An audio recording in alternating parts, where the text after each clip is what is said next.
असा कधीच विचार करत नाही की ही हगणदारी आहे म्हणजे यामध्ये पडायचं नाही किंवा ही सुपीक जमीन आहे यामध्ये पडायचं, म्हणजे हे झाला आपल्यावर पावसाचा उपकार.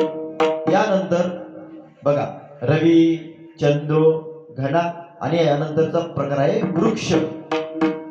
वृक्षाचे काय उपकार आहेत? वृक्षाचे बघा पत्र पुष्प छाया फळ त्वचा काष्ठ समूळ वृक्ष सर्वांगी सकळ केवळ उपकारी. म्हणजे बघा वृक्षाचे सर्वच पार्ट जे आहे पत्र, पुष्प, छाया आणि फळ. पत्र म्हणजे पान, पुष्प सर्व आता आपल्याला माहिती आहे, एक काही सोडत नाही. म्हणजे पत्र, पुष्प, छाया, फळ हे आपले याचे वृक्षाचे आपल्यावरती उपकारच आहे. बघा यानंतरचा उपकार परत वृक्ष आपल्याला सावली देतो, बरोबर. म्हणजे बघा एखादा व्यक्ती असतो, समजा घाम घाली कालावणी दयाने गेली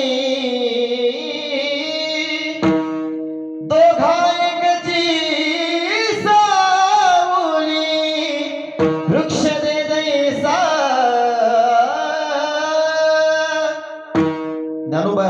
ज्ञानोबा असं लिहितात, जो खांडावया घाव घाली म्हणजे जो खांडण्यासाठी घाव घालतो त्यालाही सावली देतो, आणि जो लावणी म्हणजे ज्यांनी लावणी केली त्यालाही सावली देतो, आणि जो खांडावयाला घाव घालतो नाही तो तोडायला घाव घालतो त्यालाही सावली देतात. विठ्ठल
Hare